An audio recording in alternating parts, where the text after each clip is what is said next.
New developments on President Trump's wiretapping allegations. To date, I've seen no evidence that supports the claim that President Trump made that his predecessor had wiretapped he and his associates at Trump Tower. That evidence still remains the same, that we don't have any evidence that that took place.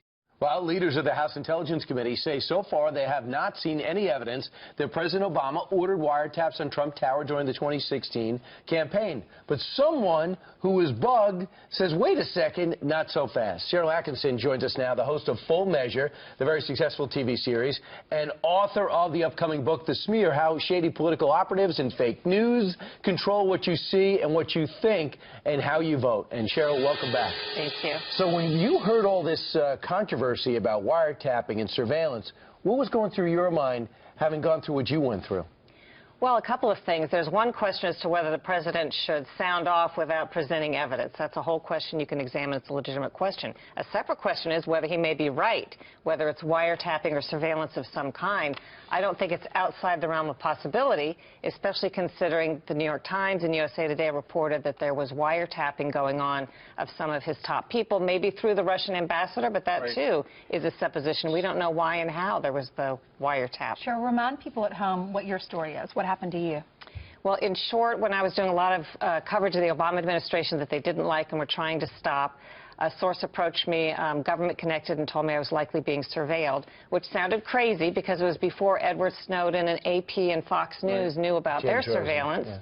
But I was able to have a computer specialist connected with the government look at my computer and confirm, there's now been 4 forensic exams that have confirmed that there was software proprietary to a federal government agency in my computer. I have a lawsuit pending against the government. We just want them to tell us who had control and access of the IP, government-owned IP address that's been found forensically in my computer. Let us know. You still don't know? No. Department of Justice is blocking us from finding that information to date. Well, maybe with the new administration, you'll be able to get that information, which would be helpful.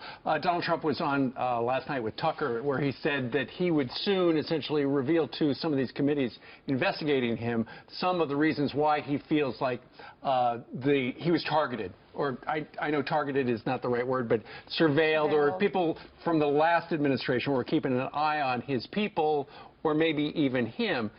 And it is a possibility, even though right now you've got Devin Nunes and you've got Mr. Schiff up on Capitol Hill saying, so far we haven't seen anything. There's a possibility it happened, and there's no paper trail to this. I don't have inside information, but I can tell you based on my sources, there are all kinds of ways that bad actors or honest actors, either way, could wrap up somebody in surveillance that was not a target or whose name does not appear anywhere on a wiretap warrant or a FISA warrant. Here's Donald Trump last night saying, just wait a couple of weeks. I'll be out with some more. Listen.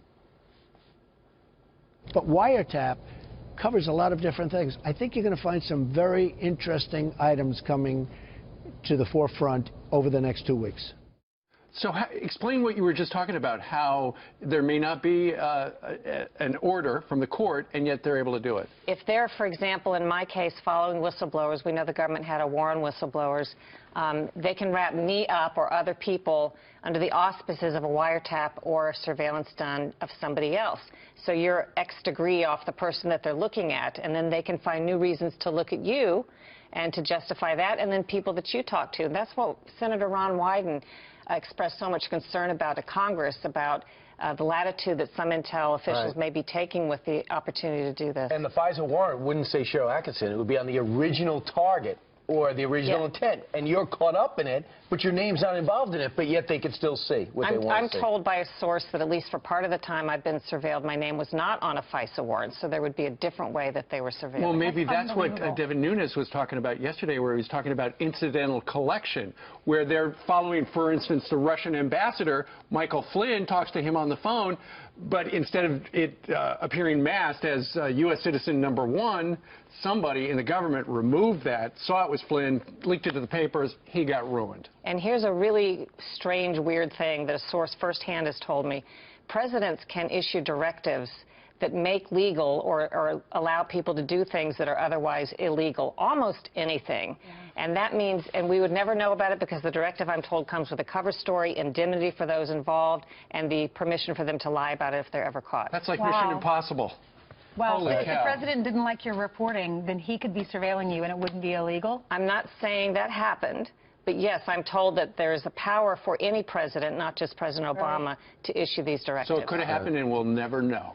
It's possible. And your book is about how it changed your life and how it got you Well, here. the Smear, which is coming out in June, which you can pre-order, is about control of narratives and information on the news, online, the actors that work behind the scenes to shape what we see and what we think. Sharyl Attkisson, thanks so much. Thank you. And we'll look forward to your series. It's on Sinclair, right? Yes. On Full Measure. Thank you.